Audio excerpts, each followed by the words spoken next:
Alright, so the last video was on how to use a Keurig, like a single serve, and this video is going to be how to use just your standard coffee pot. So first things first, make sure it's clean, so make sure there's no filters left. This one still has a filter with old grounds in it, so I am going to take that out and throw it away.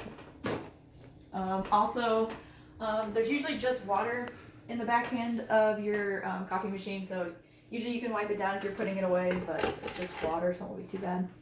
Coffee pot, this dishwasher safe, so you can usually just wash it out with like soap, dry it out, and it should be ready to use again for the next time. So, basics of coffee, there's two things you need, coffee grounds and a coffee filter. So I'll go over here, grab coffee grounds and a filter. There's different kinds of filters you can get, but we just have standard ones. So place your filter in the top of the well, and then put spoonfuls of grounds. Usually I do the ratio of 1 cup for like 1 scoop. So like if I'm doing like 4 ounces, like 4 on here, I might do like 4 scoops, or I might do like 3 heaping, just depending. And it also depends on your coffee, like your grounds. I recommend reading your instructions, because sometimes if you don't put enough, it's very not strong, very weak, that's the word.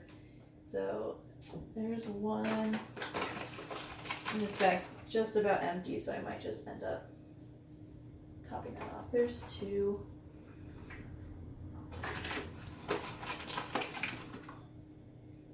There's 3. There's like 1 spoon left. So I'm just going to dump the rest in. I'll share it with my roommates if need be. So about 4 cups, usually I flatten it. That's just me. You really don't have to. And then coffee pot has your cup markers. So I put 4 in. I'll probably put 4. I might go a little over because there were heaping spoonfuls.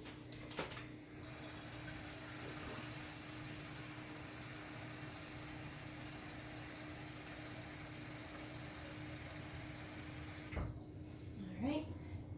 And then you're going to dump this water in the back of the well.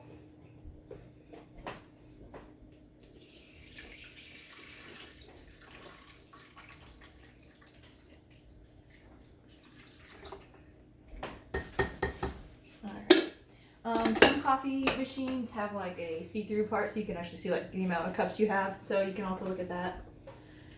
Place this down. The filter, like the place where the warm water is going to go through, sometimes that's like a different thing, so just make sure that gets on top of your coffee grounds and the lid goes down. Next thing, plug it in. Some coffee machines start right when you plug it in, some you have to hit a button, so this one I will just hit the button and we shall wait for the coffee to brew.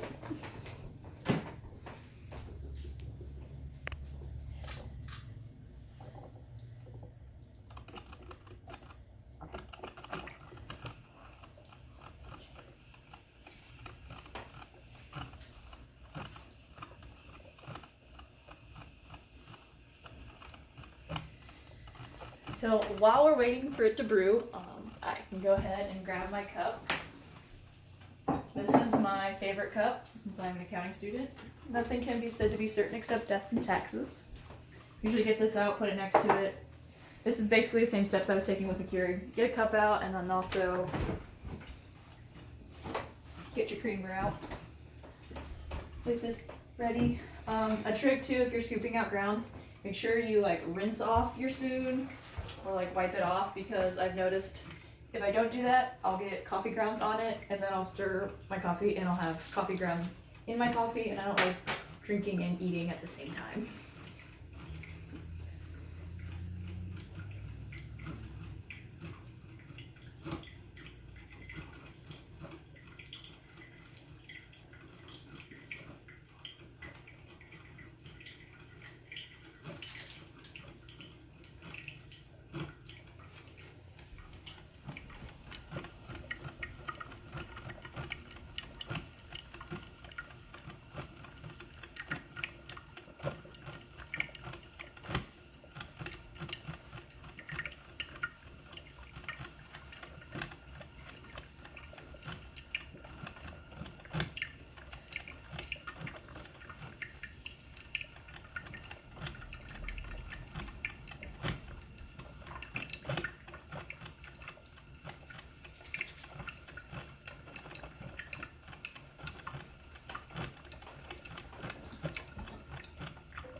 Alright, so once your coffee pot's about done, usually it makes a little different noises when it's about done, but you can see it stopped dripping, so after it's done you can go ahead and pop it off.